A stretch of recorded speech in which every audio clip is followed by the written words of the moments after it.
Muy bien, veamos inmunizaciones, ¿correcto? Dentro de esta parte de inmunizaciones, obviamente se tiene que priorizar lo que son pues las vacunas. Pero antes de ver las vacunas, tenemos que ver los tipos de inmunizaciones y así identificar dónde, en qué tipo de inmunizaciones se encuentran las vacunas, ¿correcto? Muy bien. Vale la pena mencionar que para hablar de vacunas me estoy basando en la última norma técnica de inmunizaciones y o vacunas, ¿correcto? Muy bien, listo. Vamos. Entonces veamos acá que hay dos tipos de inmunizaciones, la inmunización pasiva e inmunización activa. Doctor, ¿qué es eso? Ok, muy simple y lo vamos a dejar acá con este pequeño, ¿ok? La inmunización pasiva, doctores, es cuando el paciente o la persona recibe pasivamente los anticuerpos, ¿correcto? En cambio, la inmunización activa es cuando esta personita recibe algo extraño al cuerpo. Ese extraño al cuerpo vamos a llamarle antígeno. Correcto. Este era anticuerpo y este era antígeno. Muy bien. Y darle este extraño al cuerpo, este antígeno, a este cuerpecito, a este pacientito o a esta persona, ¿ok? Va a desencadenar en esta persona una reacción inmunológica, porque es algo extraño al cuerpo.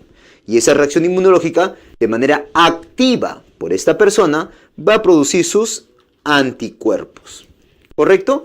Entonces hay dos tipos de inmunización, pasiva y activa. Muy bien. Además, dentro de cada una de ellas tiene subtipos. Veamos. En la inmunización pasiva, doctores, ¿ok? Puede haber dos tipos de inmunización o dos subtipos. La pasiva natural, ¿correcto? Y la pasiva de tipo artificial. ¿Ok? Ejemplos de esto, de pasiva natural, pregunta de examen. Recuerda, datito. Por ejemplo, durante la gestación. Este nuevo producto, ¿ok? Está recibiendo a través de la placenta el único anticuerpo que puede pasar a través de ella, que es la IgG. Acuérdate así, G de gestación. ¿Correcto? Muy bien.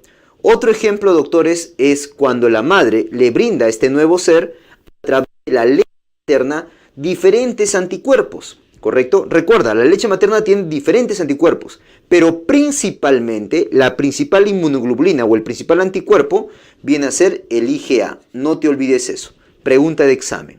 ¿Correcto? Muy bien. Ahora, hay una pasiva artificial también. Esta artificial, doctores, por ejemplo, puede ser que... ¿A qué me refiero con artificial en primer lugar? Me refiero a que es producido en laboratorio. ¿Correcto? Muy bien, este producto de laboratorio puede ser este producto derivado de humanos o puede ser derivado de animales. Cuando es derivado de humanos se le llama inmunoglobulina. ¿Correcto? Y cuando es derivado de animales se le llama antitoxina. Por ejemplo, una antitoxina, doctores, es la antitoxina que se utiliza para difteria. ¿Correcto? Es una antitoxina producida por el caballo o en el caballo. ¿Correcto? Muy bien, listo. Ahí tenemos entonces pasiva natural y pasiva artificial. Correcto. Ahora, dentro de la activa, ¿ya? En la cual el paciente recibe algo extraño al cuerpo y este activamente produce sus propios anticuerpos, también vamos a tener dos tipos. El tipo natural, ¿correcto? Y el tipo artificial. Doctor, el tipo natural, por ejemplo, cuando una persona se infecta, ¿ok? Alguien se infecta y produce pues sus anticuerpos. En el momento agudo, IgM, y en el momento crónico, IgG. ¿Correcto? Muy bien. O sea, una infección previa viene a ser pues un ejemplo de tipo de inmunización activa natural. Ahora, un tipo de inmunización activa, pero artificial, son ahí pues, doctores, las vacunas. Doctor, los toxoides también. A ver, para algunas bibliografías, doctores, los toxoides son un tipo de vacunas. Para otros, consideran a los toxoides como otro tipo de inmunización artificial activa. Ten cuidado con eso. En esta exposición voy a explicarte que es un tipo de vacuna. Vamos a considerar así. Lo pongo entre comillas para que tengas esa consideración. ¿Correcto? Muy bien. Bueno, sea cual sea, doctores, nosotros vamos a ver las vacunas que tenemos, pues, según nuestra última norma técnica, según el MINSA Perú. Actualmente tenemos 18 vacunas, ¿correcto? Anteriormente era 17, se incorporó una nueva, la cual es la vacuna contra el virus de la hepatitis A, ¿correcto? Muy bien, entonces en esta parte hemos visto lo que es los tipos de inmunización pasiva y activa y ubicar pues a la vacuna como un tipo de inmunización activa de tipo o subtipo artificial. Muy bien. Ahora veamos, doctores, las vacunas, ¿correcto? Muy bien. Lo primero que tenemos que hacer, doctores, es definirla. ¿Qué es una vacuna? La vacuna, doctores, es un producto biológico, ¿correcto? ¿De qué? De microorganismos. No quiero decir que solamente sea enteros, ¿no? Puede ser enteros, parte de ellos o los productos de ellos, ¿correcto? Entiéndelo así. Digamos que mi lápiz viene a ser un frasco. La vacuna es eso. La vacuna es un frasco a la cual yo agarro y le pongo un microorganismo entero, que puede ser vivo, también llamado atenuado, o puede ser muerto, también llamado, doctores, ¿ok? También llamado inactivo.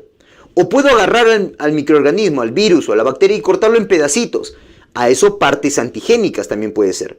O agarrar al virus, a la bacteria que produzcan algo, sus toxinas. Agarrar la toxina y ponerlo en el frasco. Ese es el toxoide, justamente. ¿Correcto? Muy bien. Cualquiera de esas variables que te he mencionado puede ser considerada una vacuna. Entonces, un producto biológico derivado de microorganismos. ¿Correcto?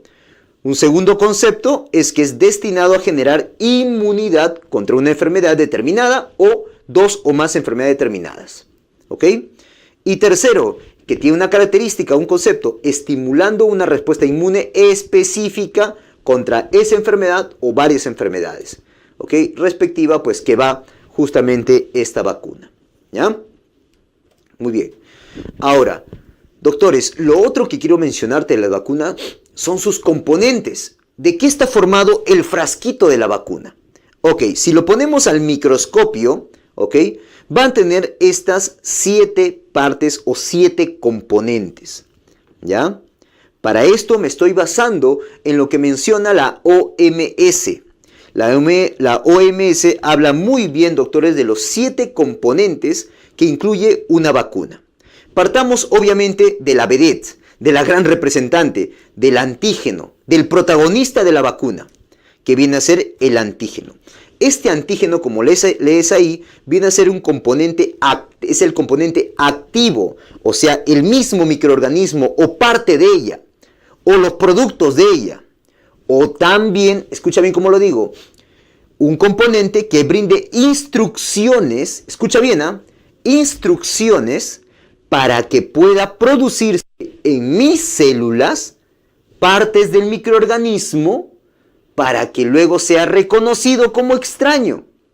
O sea, una vacuna no solamente tiene una célula completa, una parte de ella, un producto de ella, ¿correcto? Sino que también, ahora, en la actualidad, vacunas que tengan material, escucha bien, material genético que se incorpore al paciente o a la persona, se incorpore a la célula de la persona y sea como una instrucción que le manda a la célula de la persona para que produzca una proteína determinada y dicha proteína sea reconocida ahora como extraña a su cuerpo. Entonces puede ser componentes activos como lo que te he mencionado, nuevamente te digo, células completas, parte de ellas o producto de ellas, ¿correcto? O que le brinde instrucciones con material genético, que le brinde instrucciones para producir el componente activo. Ese es el antígeno, el protagonista, ¿ya? Muy bien. ¿Qué otras cosas más hay dentro o qué componentes más hay en una vacuna? Por ejemplo, el coadyuvante. El coadyuvante es muy importante. Algunos le llaman adyuvante también de frente, ¿ya? Bueno, este coadyuvante o adyuvante lo que hace en realidad, o sea, su objetivo es aumentar la inmunogenicidad del antígeno. O sea, el antígeno de por sí tiene la capacidad de ser inmunogénica. Doctor, ¿qué cosa es inmunogenicidad? Ok, la inmunogenicidad es la capacidad que tiene un agente de que cuando llega al cuerpo desencadene la producción de anticuerpos. ¿Ok? Ya, esa inmunogenicidad que tiene el antígeno de por sí, yo lo puedo aumentar. ¿Y con quién lo aumento? Con el coadyuvante, ¿correcto? Ahora, ¿de qué mecanismo se vale este coadyuvante para aumentar justamente esta inmunogenicidad? 3 mecanismos están descritos en la OMS. Por ejemplo, en el lugar de la aplicación, ¿correcto? Digamos deltoides, digamos muslo, no lo sé. En el lugar de la aplicación, lo que hace es disminuir el tiempo de liberación del antígeno. O sea, se queda más tiempo ahí y va ingresando poco a poco. ¿Correcto? Muy bien. Primer mecanismo. Segundo mecanismo, doctor, aumenta la captación y procesamiento del antígeno, haciendo que se presente. ¿Ok? Por eso el tercer mecanismo es que aumenta la presentación de las células presentadoras del antígeno o de antígenos. ¿Correcto? O sea, aumenta la captación de las células presentadoras. Muy bien, entonces hay 3 mecanismos por los cuales este coadyuvante aumenta la inmunogenicidad. Ese es su objetivo. Por ejemplo, doctor, fosfato de aluminio, hidróxido de aluminio, ¿correcto? Y sulfato potásico aluminio, también así. Estos 3 componentes son ejemplos, doctores, de coadyuvantes, ¿correcto? Muy bien. Otro componente, doctor, por ejemplo, los conservantes. Doctor, ¿cuál es el objetivo de un conservante? Eso quiero que te acuerdes, ¿eh? Los objetivos, ¿ya? El objetivo de un conservante, su nombre lo está diciendo, ¿no? Conservar a esta vacuna, a este componente o a este antígeno, ¿ok? Esta vacuna libre de contaminación. O sea, que se mantenga limpia, por decirlo así, ¿ok? Es decir, evita la contaminación. Ese es el objetivo, ¿correcto? Un ejemplo de eso, doctores, es un antimicrobiano entre comillas, ¿ya?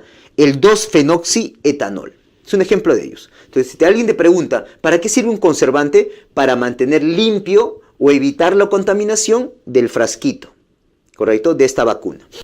Muy bien. Otro componente, los estabilizantes. Los estabilizantes, doctores, ¿ok?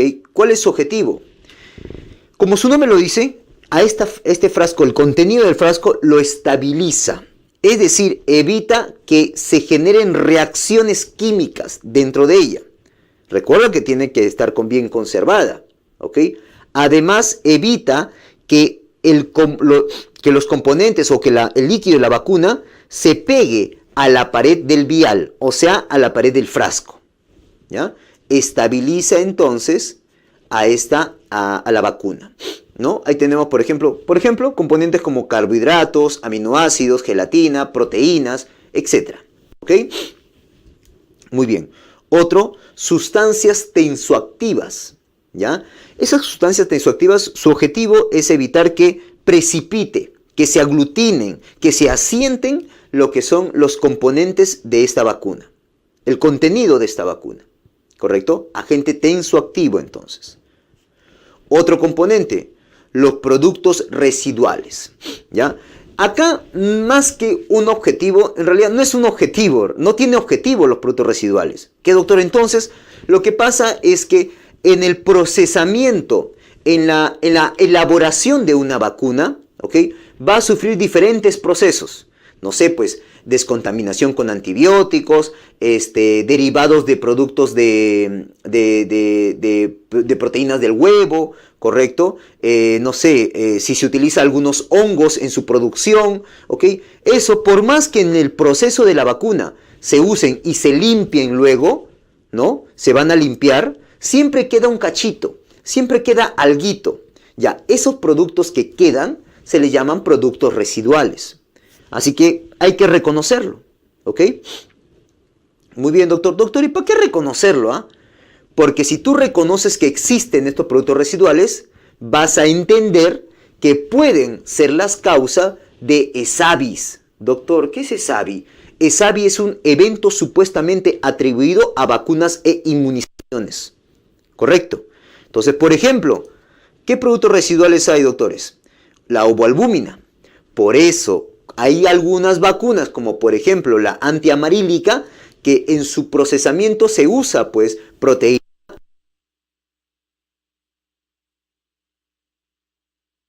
pueden quedar estos restos y estas vacunas estarían contraindicadas en aquellos pacientes que son de base alérgicos a la uvalbúmina.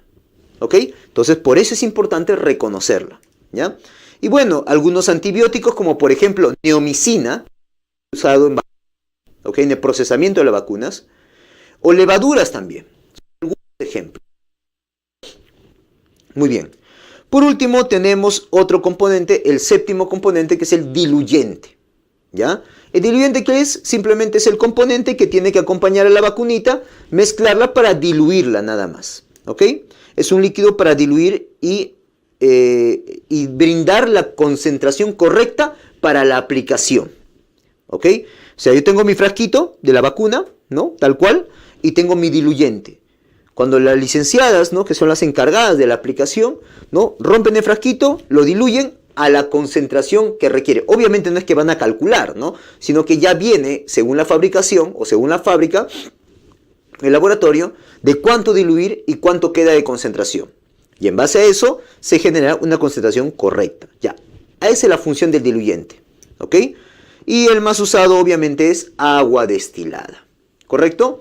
Entonces acá estamos viendo el concepto de vacuna y los componentes, 7 componentes que declara muy bien la OMS, ¿ok? Muy bien. Muy bien, veamos ahora la clasificación de vacunas, ¿ok? Hay diferentes bibliografías que tú puedes utilizar para ver la clasificación de vacunas, ¿correcto? La mejor clasificación que he visto es la que brinda la OMS. Es la mejor clasificación para mí, porque es simple y a la vez completa, ¿correcto? Es simple y a la vez completa. Ahora, hay varias clasificaciones, como te dije. La primera es esta de acá, que utiliza la OMS, basado en el método de diseño de la vacuna, el cual menciona que hay 3 tipos. Aquellas vacunas que son de microorganismos íntegros, ¿correcto? Aquella vacuna que tiene fragmentos de microorganismos, o sea, por si acaso, los toxoides está incluido ahí, ¿ya? Y tercero, aquellos que dependen de material genético del microorganismo para brindar instrucciones, lo que te comentaba, ¿ok? Muy bien. Entonces tenemos microorganismos íntegros, fragmentos de microorganismos que incluyen los toxoides, por favor, y los de material genético del microorganismo que son nuevos. Es más, muchos están en estudio, ¿ok? Muy bien. Doctor, el de microorganismos íntegros, ¿qué incluye? Ok, ahí incluimos a estos de acá. Por ejemplo, las vacunas que tienen microorganismos inactivos. Eso también llamado, recuerda, decir inactivo es lo mismo decir muertos. ¿Correcto? Inactivo, muerto. El otro es el microorganismo que tiene microorganismos atenuados. Es decir, que están vivos. ¿Correcto? Pero son enteros, date cuenta, son íntegros. Este es un entero, solamente que está muerto. Mira, date cuenta el aspecto que tiene este microorganismo, ¿no? La vacuna viva, mira este aspecto, está feliz de la vida, está vivo, pero atenuado, como que durmiéndose, ¿ya? Y el otro, ¿correcto?, es la vacuna basada en vector vírico. Doctor, no entiendo, ¿cómo es eso? Ah, mira. Escucha, tiene un microorganismo íntegro, ¿ya? Pero este microorganismo íntegro no es de la enfermedad. No es de la enfermedad, sino que es otro que actúa como vector. ¿Vector de qué? Del material genético de la enfermedad que yo sí quiero prevenir. ¿Correcto? Por eso está clasificado dentro de los microorganismos íntegros. Porque utiliza un microorganismo íntegro, pero no de la enfermedad que quiero prevenir, sino que de otro microorganismo que sirve como vector para que lleve dentro el material genético de la enfermedad que yo quiero prevenir. Por eso es vacuna basada en vector víricos. ¿Correcto? Muy bien, ¿qué te parece? Muy bien, esos son tipos de microorganismos íntegros. El de fragmento de microorganismos, pues es obvio, ¿no? Simplemente es que agarramos partes nada más de un microorganismo. Por ejemplo, puede ser el antígeno de superficie, por ejemplo, ¿no? Que obviamente es producido por recombinación, ¿no? Es una vacuna recombinante, pero al fin y al cabo utiliza una parte nada más. O por ejemplo, el polisacárido, el solo o polisacárido conjugado. Pero si te das cuenta son partecitas, no son los mismos o no son microorganismos íntegros, son solo partes. Por ejemplo, como te dije, el antígeno en superficie del virus de la hepatitis B, por ejemplo, el polisacárido conjugado del neumococo o el polisacárido del neumococo, que es del 23 valente, el conjugado es 13 valente, ¿ok? Y así, de la Haemophilus influenza también, ¿correcto? Estamos hablando solamente de partes antigénicas o productos de ellas. Acá, por favor, incluye el toxoide. Ahí está el toxoide, ¿ya? Entonces, como dice acá, solamente se utilizan los fragmentos específicos, también llamados subunidades antigénicas. También le llaman así, partes antigénicas o subunidades antigénicas, ¿correcto? Del virus o bacteria que es indispensable para el sistema inmunitario lo reconozca. O sea, por ejemplo, yo no necesito todo el virus de la hepatitis B para producir una buena inmunidad contra este virus. Solo necesito su antígeno en superficie, nada más. ¿Ok? Muy bien. Listo. Y el tercero, doctores, es lo más nuevo. Son los que se forman o su diseño se basa en el material genético del microorganismo. ¿Ok? En el cual, si te das cuenta, si lo ves bien, como que el microorganismo está sombreado. En realidad, lo único que yo agarro es este material genético. O sea, ¿la vacuna solo tiene material genético, doctor? Sí, solo el material genético. Y este material genético, que puede ser, dependiendo, ¿no? ADN o ARN, ¿ok? ¿Cómo actúa esto, doctor? Ya, yo entiendo que es una vacuna que tiene material genético nada más. Sí. Y esto, doctores, ¿cómo actúa? Es interesante. Actúa entrando al cuerpo de la persona y este material genético se mete a la célula de la persona y esta célula de la persona se integra con esto, ¿ok? Luego comienza a producir estos anticuerpos, o sea, esto es como una instrucción, así entiéndelo, la palabra instrucción. Se le brinda este material genético para brindarle instrucción a tu célula, se mete a tu célula, la instruye y le dice, oye, tienes que producirme, tienes que transcribirme, tienes que traducirme para formar ¿qué? Proteínas. Y esta proteína que sale de tu célula, ahora sí es reconocida como extraña. Obviamente es una proteína de una enfermedad o de un microorganismo de una enfermedad que yo quiero prevenir. Se produce esta proteína y esta ahora sí es reconocida por tu sistema inmune y comienza a producir anticuerpos. ¿Correcto? Ya conociste pues este tipo de vacunas, por ejemplo, durante la pandemia. Muy bien, listo. Entonces, esta clasificación me parece la más simple, pero a la vez la más completa. Me gustaría que la utilices y que la recuerdes. ¿Ok? Muy bien. Obviamente hay otros tipos de clasificación. Me gustaría traerte dos más. Aquello basado en dependencia del linfocito T de las vacunas. Doctor, ¿cómo que dependencia? Lo que pasa, esto ya se basa en de qué depende para que produzca anticuerpos tu cuerpo. Vale la redundancia. ¿Ok? Doctor, no entiendo. Ya, mira. Cuando le brindas un antígeno, producir anticuerpos. ¿Ok? Pero esta producción puede ser que una dependa del linfocito T, ¿ok? O la del linfocito T. ¿De acuerdo? Doctor, pero el linfocito T no produce anticuerpos. Tiene razón. O sea, los dos tipos van a estimular a los linfocitos tipo B, B de bueno, para que se conviertan en células plasmáticas. Solo que en uno de ellos, estos linfocitos B van a depender su estímulo, ¿ok? De los linfocitos T, T-helper 2 para ser más exactos. ¿Correcto? Muy bien, doctor, veamos la imagen. Ahí está. Hay dos tipos. Los que dependen de linfocitos T, ¿correcto? Ahí está. Y los que no dependen de linfocitos T. ¿Ok? Oiga, doctor, ¿y cuál es mejor? Tú mismo, o al final de esta explicación, me vas a decir cuál crees que es mejor. ¿Correcto? Veamos. A ver, los que son doctores, ¿ok? Independientes, ¿ya? Veamos primero los independientes, ¿ok? Independiente de linfocitos T, ¿cómo es el mecanismo, doctor? Ok, lo que pasa es que llega el antígeno, ¿ok? El antígeno es reconocido por la célula B, de frente por la célula B, y esta célula B va a madurar a una célula plasmática con la capacidad de producir anticuerpos. ¿Y qué anticuerpos? Estas solamente van a producir anticuerpos momentáneos, que se van rápidamente. Me estoy hablando principalmente de IgM, ¿correcto? Por otro lado, ¿cómo son los dependientes?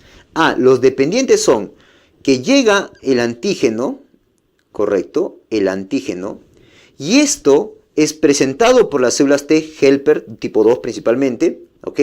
Y estimula las células B. Y estas células B, claro, también se convierten en células plasmáticas, o sea, con esa capacidad de producir anticuerpos, ¿ok? Pero además, este linfocito T no solo estimula para que se convierta en células plasmáticas y ya, sino que también estimula la diferenciación de células B de memoria. O sea, este va a producir IgM en su momento, pero luego va a producir prioritariamente en otro momento, en una siguiente exposición, si es que se enferma el paciente o si es que se expone al antígeno, para producir IgG. ¿Correcto? Muy bien. Entonces, ¿qué características tiene la T independiente? Aquella que va a producir solamente estimula a los linfocitos tipo B de bueno, esto en células plasmáticas, y producir anticuerpos tipo IgM. ¿Correcto? Nada más. En cambio, los T dependientes se producen IgM, sí, pero principalmente IgG. Entonces, ¿cuál crees que sea mejor? Doctor, los T dependientes. Efectivamente. Por eso, la mayoría de vacunas son T dependientes. Es más, si yo tengo una vacuna que es T independiente, yo quiero que se convierta en T dependiente. ¿Y cómo hago eso? Eso ahorita te explico. Un ratito. Primero, te voy a terminar de decir todas las características comparativamente hablando entre una T independiente y una T dependiente. ¿Ok? ¿Qué más característica, doctor? Primera característica que a la vez es una diferencia entre ellas. Las T independientes generalmente son productos o antígenos, sus antígenos, ¿correcto? Generalmente son polisacáridos o lipopolisacáridos. Generalmente son esos. En cambio, los T dependientes, sus antígenos, o sea, el componente activo, ¿ya?, de la vacuna, suelen ser proteínas o productos proteicos. Mira la diferencia. Segunda diferencia. Los T independientes, doctores, su inmunogénesis, esa capacidad de ser inmunogénicas, en menores de 2 años, es pobre. Es pobre. Entonces, su capacidad de ser inmunogénicas es pobre. Por eso está llorando el bebé acá, ¿ya? En menores de 2 años. En cambio, por eso está feliz este paciente acá, en las T dependientes, su capacidad de ser inmunogénicas, o sea, esa capacidad de producir anticuerpos, ¿correcto?, es mucho mejor. ¿En quiénes? En menores de 2 años. Doctor, si yo quiero utilizar una vacuna T independiente, ¿sería mejor en mayores de 2 años? Sí, sería mejor usarlos en mayores de 2 años. ¿Correcto? Muy bien. Ahora, los T independientes, doctores, ¿ya?, te van a producir principalmente ¿qué tipo de IgG? Principalmente tipo IgM. También podría producirte IgA y una IgG2, ¿ya?, pero en menor cantidad. mucho menor. En cambio, las T dependientes, ¿qué te produce más? Doctor, me produce más IgG, aunque también IgM, pero mucho más IgG. O sea, memoria. Justamente esa es la cuarta característica o la cuarta diferencia entre ellos, ¿no? Las T independiente no generan memoria,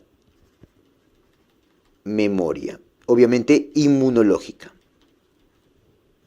En cambio, estas T dependientes, mira, acá sí genera, ¿no? Memoria, escríbelo conmigo, inmunológica. ¿Correcto? Ok. Entonces, ahora sí, dilo por favor, ¿cuál crees que te parece mejor?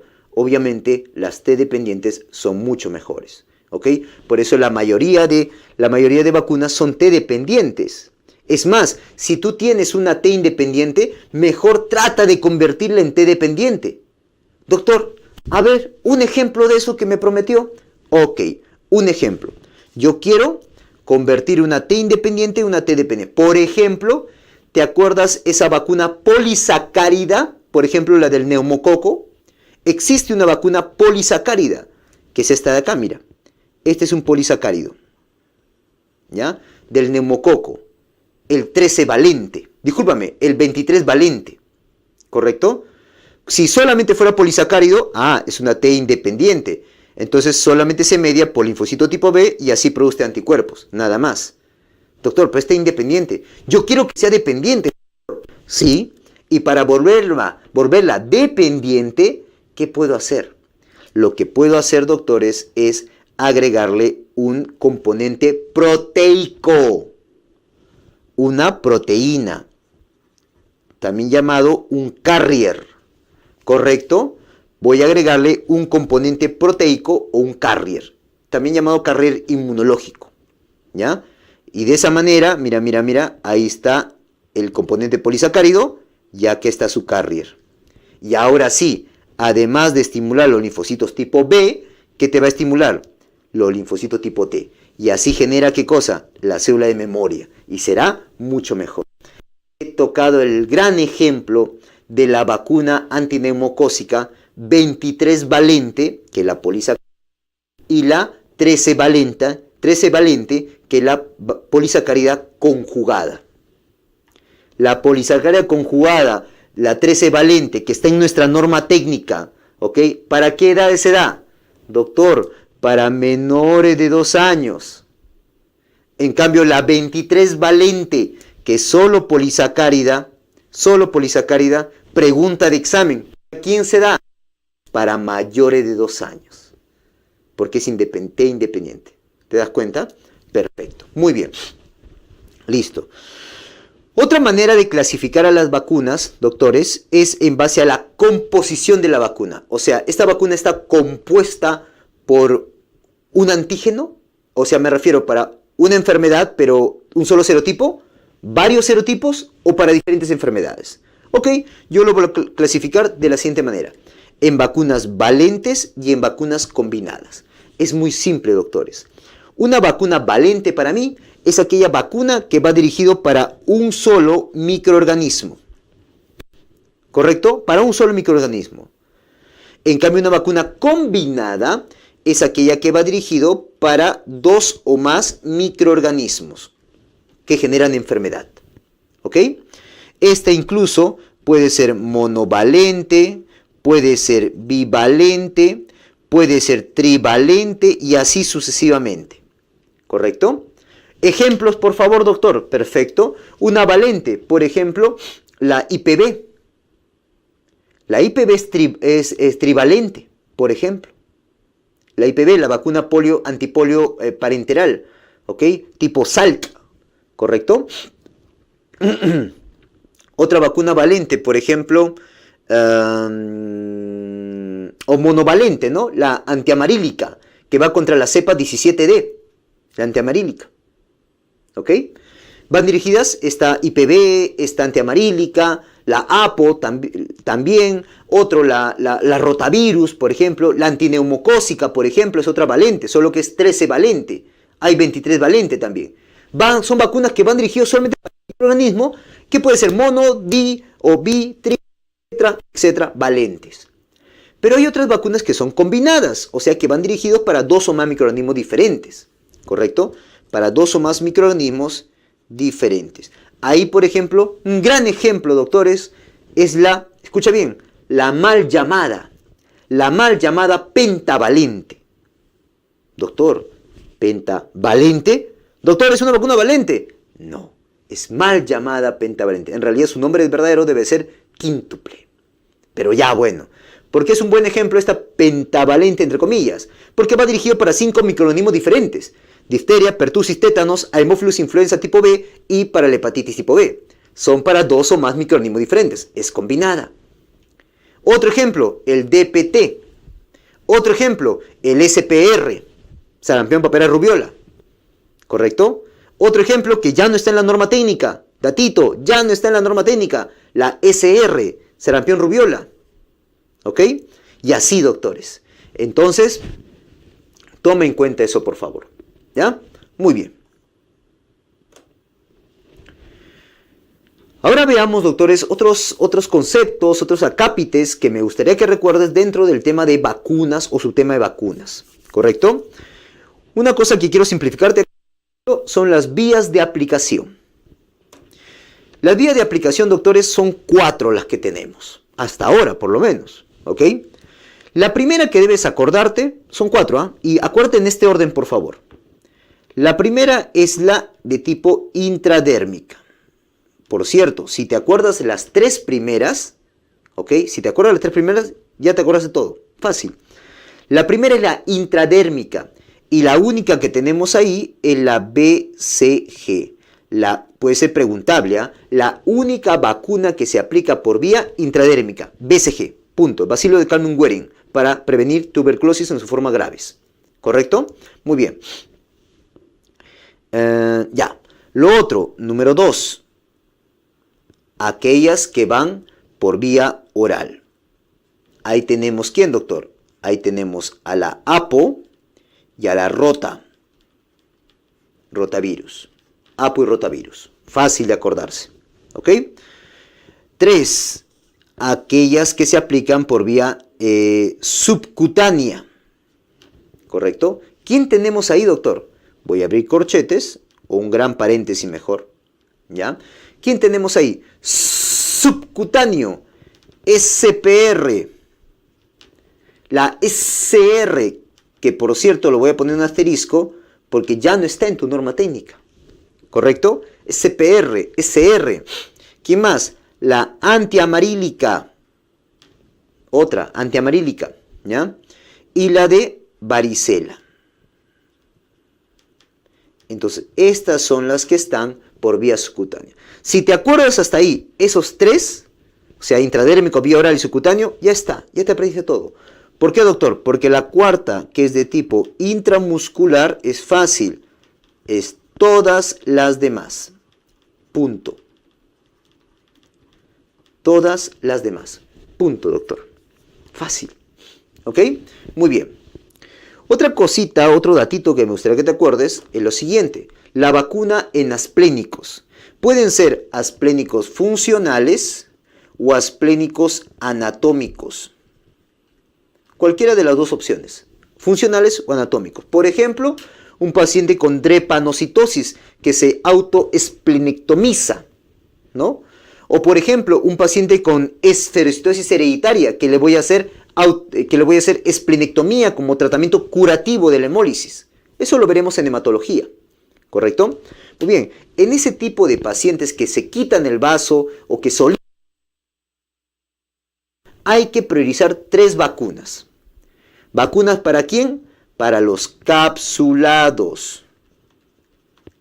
Doctor, ¿qué capsulados? Por ejemplo, tenemos ahí para neumococo. Doctor, para Haemophilus influenza tipo B. Y para este diplococo gran negativo. ¿Quién es? El meningococo. O sea, Neisseria meningitidis. Estas son las 3 vacunas que se tienen que dar en pacientes asplénicos, funcionales o anatómicos. ¿Correcto? Muy bien. Otro acápite que me gustaría que recuerdes son las medidas de control, que en la última norma técnica como que no la han descrito como el anterior. En la anterior lo han descrito mucho más, ¿ok? En esta última no lo han descrito tanto, ¿ya? Así que igual me voy a seguir basando en la norma técnica previa, ¿ya? Porque no vaya a ser que venga. Muy bien. 2 medidas de control muy importantes. Las medidas de bloqueo, ¿ok? Y la medida de barrido, ¿ya? Y entre ellas vamos a diferenciar 4 cosas, ¿correcto? Obviamente son medidas de control para controlar una enfermedad que aparentemente estaba controlada o erradicada, ¿ya? Muy bien. Lo primero que debes recordarte, la primera característica, es saber cuándo se activa este bloqueo y este barrido. El bloqueo, doctores, se activa ante la presencia de un caso sospechoso. Por eso puse acá la interrogante, ¿ok? En cambio, barrido, eso se activa ante la presencia de un caso confirmado. Doctor, caso sospechoso y confirmado ¿de qué? De una enfermedad aparentemente erradicada o controlada, ¿ok? Muy bien. Segunda característica, la extensión. ¿Cuánto espacio, o sea, me refiero a territorio, va a cubrir el bloqueo y el barrido? El bloqueo es más pequeño, pues si te das cuenta, si agrandas esto, ¿no? Esto por si acaso es como unas callecitas, es una localidad, ¿ya? Muy bien. Entonces, acá que estamos viendo, doctor, que es de poca, lo voy a poner acá, poca extensión, ¿correcto? Y este es de gran extensión. Doctor, ya, pero ¿cuánta extensión? O sea, dice poca, pero ¿cuánta? Ok, según la norma técnica previa, ¿no? Era 5 manzanas, ¿correcto? A la redonda de la casa del caso sospechoso. 5 manzanas a la redonda de la casa del caso sospechoso, que equivale más o menos a 121 manzanas. 121 manzanas. ¿Correcto? ¿Ok? En cambio, cuando hablo de una gran extensión, me refiero a todo un distrito, ¿correcto? Toda una provincia, toda una región e incluso a todo un país. ¿Ok? Muy bien. Otra diferencia, doctor, el antecedente. La tercera diferencia es el antecedente del estado vacunal previo. Cuando es un bloqueo, ¿no? No importa el estado vacunal previo. Mejor dicho, sí importa, discúlpame. Sí importa el estado vacunal del paciente. Doctor, no entiendo. ¿Cómo es eso? Y acá no importa. No importa el estado vacunal previo. Doctor, no entiendo. ¿Cómo es eso? Lo que pasa es que, por ejemplo, se activa un bloqueo. ¿Ya? Vas a la casa, toca la puerta. Tac, tac, señor, vamos a vacunar porque estamos frente a un bloqueo vacunal. Ok, y el señor dice, ¿para qué enfermedad? Para esta enfermedad, señor. Ah, no. Y el señor dice, espera, para tu coche. Saca su billetera, abre. Ahí está mi carnet. Yo estoy vacunado para esa enfermedad. Ah, ya, señor. A usted no lo vamos a vacunar porque estamos en un bloqueo donde sí importa el estado vacunal previo. En cambio, si fuera un barrido, toca la puerta, señor, vamos a vacunar contra la enfermedad. Y el señor dice, no, ahí está mi carnet. Y tú, como estás en un barrido, le dices, señor, no me importa, igual lo voy a vacunar. ¿Correcto? Muy bien, listo.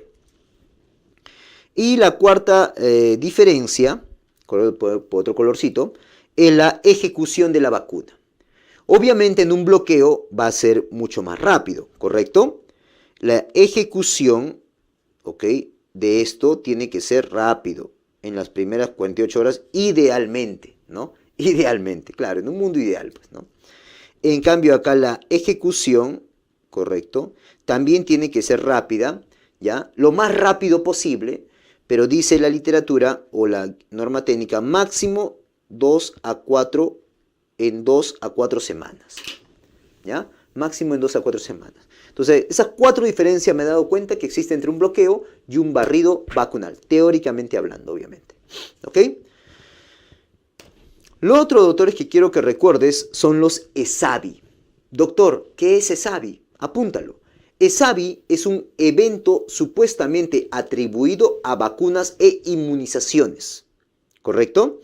Muy bien. Ahora, estos ESAVI, doctor, entonces un ESAVI es cualquier cosa. Mira, te lo puedes acordar así. ESAVI es cualquier cosa que se dé después de una vacuna. No sé, llora mucho, ESAVI. Después de la vacuna, se desmayó. Uy, ESAVI. Doctor, pero de repente se desmayó porque, no sé, pues es nervioso. Reflejo vasovagal. Sí, pero es ESAVI. Por eso la palabra dice evento supuestamente atribuido a vacunas e inmunizaciones. ¿Ok? Muy bien. Entonces, cualquier cosa que se dé después de una vacuna es un ESAVI. Punto. Ahora, de los ESAVI, como vamos a ver en un momento, ¿ya? El más frecuente de lejos, doctores, ¿ya? Es el DPT. Si te preguntan, el más frecuente, ¿quién es, doctor? El DPT. Y si te preguntan, ¿por quién, doctor? Por el pertusis. El DPT dentro del pentavalente y el DPT solo, por si acaso, ¿ya? Ahora, ¿y este DPT, doctores, qué hace? Como te dije, por el componente de pertusis. Lo que hace, doctores, es 3 cosas que han sido motivo de pregunta. Fiebre, correcto, por eso algunos incluso se aplica el DPT o la pentavalente y ya compra paracetamol, le dicen, porque saben que va a ser fiebre. Fiebre, irritabilidad, pregunta de examen, y somnolencia. Clásica pregunta de ESAVI DPT, ¿ya? Otro ESAVI que me gustaría que te acuerdes, ¿ya? No lo describen muy bien en la norma técnica, pero me gustaría que te acuerdes. La meningoencefalitis. Una MEC. ¿Secundaria a quién? A la SPR, también conocida como triple viral. ¿Y acá por qué componente? Por el componente de pertusis. Mira, por el PP. ¿Ok?